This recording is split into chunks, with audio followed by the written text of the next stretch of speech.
Are you considering renting from Watersong Villas? Here are some things to look out for. 1. If you come home later than 6 p.m., you will have issues with parking. There is a good chance that you might have to drive around for 5, 10, 15, or even 20 minutes, and more before you see someone leave, and you take their spot. Sometimes, you may never be so lucky, and would have to park across the street at the risk of being vandalized or towed away. Parking at Watersong Villas is that bad. When I first moved in, I used to see residents walking in from across the street logging grocery bags.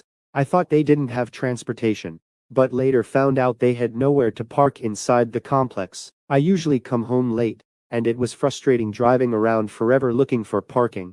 I finally broke down and purchased a spot for $45, which has now increased to $65 per month.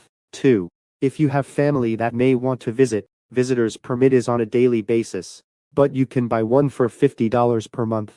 Watersong Villas take parking enforcement very serious, not minding that they do not have adequate parking for their residents. They have contracted with tow companies to enforce their parking rules. It is a common thing to see tow trucks driving around the complex and picking up cars for violating parking rules. For instance, if you forgot to get a new sticker when your old one expires, even if you are parked in your paid parking spot, your car will be towed away, no exceptions. My suspicion is that it might be a revenue share thing, I don't know.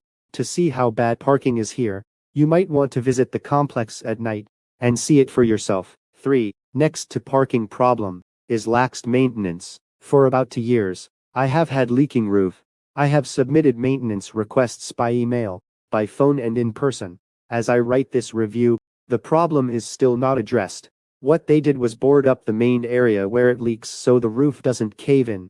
I also had a burnt out fluorescent tub in the kitchen, and that took more than a year to replace in spite of repeated requests. There seems to be an ongoing hot water maintenance going on here. You could be cooking or taking a shower, and they shut off the hot water. This used to happen like 2 times or more a week. It is less frequent now. The problem though is that they never give you any notice about these shutdown. They just do it. 4. Rent used to be paid at the office. Now they require you to go to PLS to pay rent. That's not a big deal.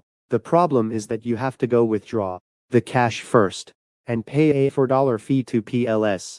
And if you used your debit card, the fee is $36. Now here is that one little thing I like about Watersong Villas. It is a small complex, and I like that, and that was the reason why I came here in the first place.